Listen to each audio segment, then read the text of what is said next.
All right, we are back. Let's talk futures. Special guest coming back for the second time. Nick Howard is joining us. Nick is the CEO, owner, architect of QuikStrike from the Bantix Corporation. How are you, Nick? What's up, fellas? Thanks for having me back. Honored to get another invite. Really appreciate that. Let's walk through this with in the lens that we might have some new viewers here that weren't with us last time. Sure. I heard you guys talking about microcrude, so I sort of set that up as the product that we could walk through and take a look at a few things. But so QuikStrike just set up. It's the free version and the paid version are set up very similarly from a menu standpoint. The menus are supposed to be named so they're representative of information that you're going to see as you're walking through. So right now we're looking at the dashboard and it's giving a summary of the benchmark products that the CME has to offer. And as I mentioned, we do primarily CME, some Eurex, some ICE. Some MJEX, stuff like that. Up until today, I was talking to Jimmy Iori. I don't know if you know Jimmy. A couple of days ago, I was talking to him, and we were talking about the possibility of $70 oil. I think the recent low is like 71.63 or something like that on the front month. And so you can see here, we're not the only ones thinking 70, right? I mean, there's quite a spike there. Right. There's a reason for that, right? And you don't know. The unfortunate part of this is unless you really got to have watched and seen how this open interest has developed over the course of time, right? You don't know whether you think that's, positioning for people selling at puts buy. I mean, there's always a buyer and a seller on each side, but yeah, this is a natural thing. You get towards that strike, you have to start evaluating your position because as most of you probably know, as you move toward a strike, your gamma is going to increase, right? Which means you're going to be you're either going to have to buy futures because you're long gamma, or you're going to have to sell futures because you're short gamma, right? In any case, this is a useful tool, I think, as well. And you can walk down this tool, and here you're going to see OI change. You start to see some increase here in this is an increase. You can see where the increases in the underlying option contracts are occurring as well. Wait. Let's go slow. Walk me through this a little bit. So this is so I went from open interest to open interest change. So this tells me there was an increase of 8,611 in the put in the November contracts in the put position. So there's 8,600 new positions that opened, right? So you can start to see, where people are, actively engaging the market again from what expirations, what time frames are of interest, right? And I want to say this really quickly to the people who are hopefully still there. The tool that I'm focusing on today, this is part of the free set, right? So everything I'm showing you is available for free at cmegroup.com/QuikStrike no C. Let's investigate this a little further. So let's jump over to this November contract specifically. So now we can see, if we zoom in, we can see where the open interest jumped. So we had a jump in 50H strike, which is pretty interesting, right? When you think about things that way. So we had a big jump in the November. Let's walk over to the December and see what happened there. And again, we have a little bit of a downside here. So in this case, we had a bigger jump in the 60 put. And let's go over to the March 25 contract. So now we can see where that spike is, right? And again, we have, look at this, we go into the 40, right? So we went from sort of this product level look here, right? And see, so we can investigate a little bit more deeply. And when I start to see, just from a practical trader side of me, when I start to see those sort of wide, those strikes are pretty far away, right? You have to wonder, what people are doing or how they're getting into those positions. Were they part of a spread? Were they part of a strip? Those kind of things. Crypto Jan says, does this tool pull some of the open interest data from the commitment to trader reports?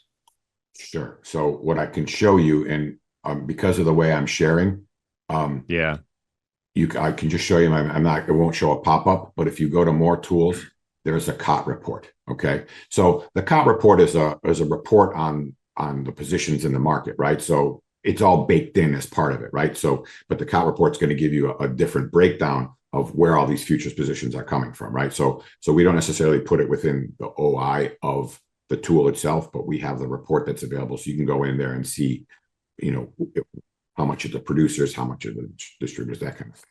So yes, COT report, again, that's another one that's free and available and out there. And it also tracks what's going on in the micro positions as well. And I can see on that drop down menu there, we have the Fed Funds tool, the favorite Fed Funds tool. I log into that every morning. Yeah, Fed Watch tools have been super, super popular. I mean, literally millions of hits in months where, when it was crazy a while back, they were getting, 3.5 million hits a month. It was nuts. We probably butted up right against it. But what I do want to talk about under options info, there is what I'm going to call trade ideas here. And there's a break evens tab. This table looks crazy, right? It's just a bunch of numbers. But the point of this table is the following, okay? What's important in this table is the puts are important on the downside and the calls are what's important on the upside. What these are meant to represent, these numbers represent. So let's look at something a little bit further out. Or it doesn't really matter. I only think this is relevant for short dated stuff because it's the window's smaller. Short dated meaning daily up to a weekly. Yeah, you can start to even think like I did 30 because I think 30 is where most people are looking these days in terms of the trade, right? From a futures person's perspective, right? This is how I think about it. So right now, if I'm on the put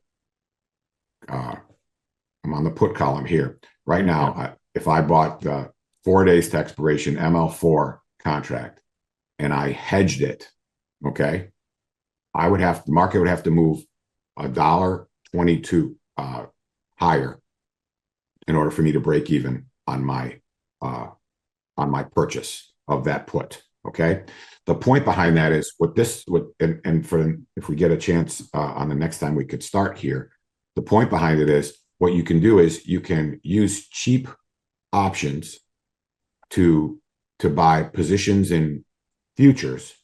And then given that you're a futures trader, your expertise is kind of knowing when I hit a lower bound or when I hit an upper bound or whether I think we're oversold or whether I think we're overbought. So on the downside, what you could start to do is you could buy puts and buy futures. And if you think that there's a bounce there, so now you can use your options position to get a little bit better placement on the margin, right? Because you have a hedge position. And on the upside, it's opposite. If you think you're overbought, you can, and it depends on the market. Sometimes you rally, those call options get hit from a volatility standpoint, right? So they get cheap. So what you can do is you can buy cheap call, you can hedge them. And then if you have an expectation that the market's going to move back down, it's just like I call them mini straddles, right? So when you buy a straddle, you expect you want the market to move one way or another. When you do a mini straddle, you kind of your desire is for the market to kind of move back where it came from. New discoveries are made all the time. So we hope so. We hope so. If they want to take a peek at the professional tools, they would go to QuikStrike.net.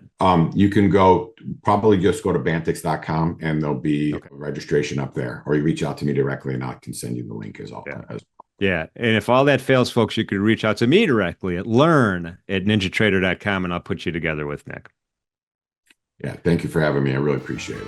The following presentation is for educational purposes only. All of the symbols, trading ideas, and live trading are for demonstrational purposes and are not recommendations or trading advice. Past performance may not be indicative of future results. All of the information and opinions expressed by third-party guests are their own and are not necessarily those of NinjaTrader LLC. Trading futures involve substantial risk and may not be suitable for everyone, and trading futures can result in losses greater than the initial required margin. Traders should only trade futures with risk capital. Risk capital is money that you can afford to lose without jeopardizing your financial security or current lifestyle. You can find additional disclosure information on the NinjaTrader website.